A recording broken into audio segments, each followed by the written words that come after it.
Oh, you know that feeling. You go to grab your nice, warm clothes from the dryer and bam, you're staring at this weird PF code on the display. It's frustrating, right?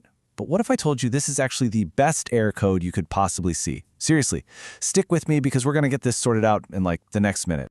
So this is what you're seeing, huh? The cycle's done, but the machine is just flashing PF at you, and it won't let you start a new load. It definitely feels like something's broken, but trust me on this one, it is not what you think. And here it is, the good news. You can go ahead and take a deep breath. Just relax. That code does not mean your dryer is broken. It's not a fault, it's not some critical error, and you almost certainly do not need to call a repair person. Okay, so let's get into it. What is your dryer actually trying to tell you here? Because this isn't a cry for help. It's really just a simple little message. It's so simple you're gonna laugh. PF just stands for power failure. That's it.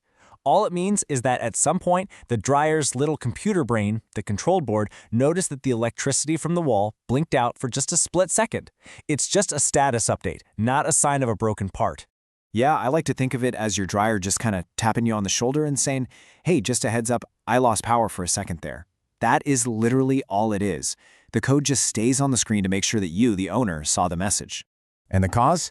It's usually something incredibly simple. You know, like a quick power flicker in the house that made the lights blink for a second, or a circuit breaker that tripped and you had to flip back on. It could even be that someone just bumped the plug and it came a little loose from the wall. So now that we know it's just a message, how do we get rid of it and get back to our laundry? Well, I'm about to show you what is probably the single easiest fix you will ever do on a major home appliance. And I am not exaggerating one bit. 99% of the time, this very first thing we're going to try is going to work instantly. It's that easy. All right, here we go. Method number 1, the standard clear. First, just make sure the dryer door is shut all the way. Now, simply press and then release the start button one time. That's it. The PF code should just disappear and your dryer will be ready for the next load. Now, if for some really odd reason that didn't work, we'll move on to the full reset, which is just as simple. Go to the wall and physically pull the plug out. Just let it sit unplugged for a full minute. This gives all the electronics inside a chance to fully reset. Then, just plug it back in. Problem solved. The code will be gone. But what if you find yourself doing this all the time, like every week or even every day? If that PF code keeps coming back and you know there wasn't a power outage, it's time to stop clearing the code and start looking for the real reason it's happening. And here's the most important shift in thinking you need to make. If the code keeps coming back, you need to stop blaming the dryer. The problem isn't the machine itself.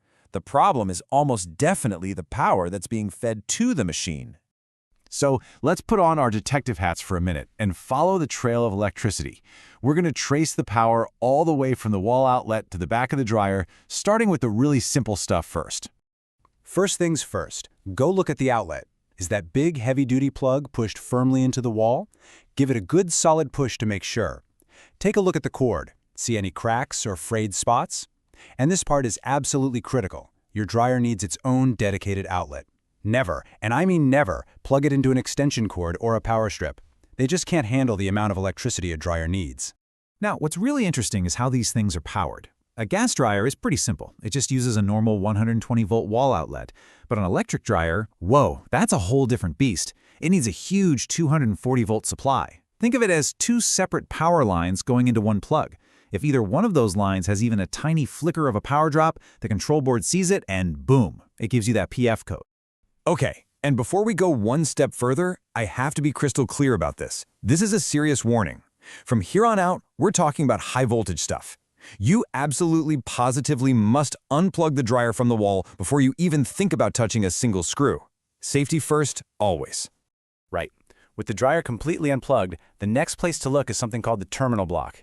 It's just the spot on the back of the dryer where that big power cord bolts onto the machine. You know, a dryer vibrates a lot, and over time, those connections can get a little bit loose. If you look back there and see any black scorch marks, any discoloration or melted plastic, you've found your problem. And honestly, if you see that, it might be a good time to call an electrician if you're not 100% comfortable with it. And all of this brings us to the most important takeaway from this whole thing. It really flips the script on what you think the problem is.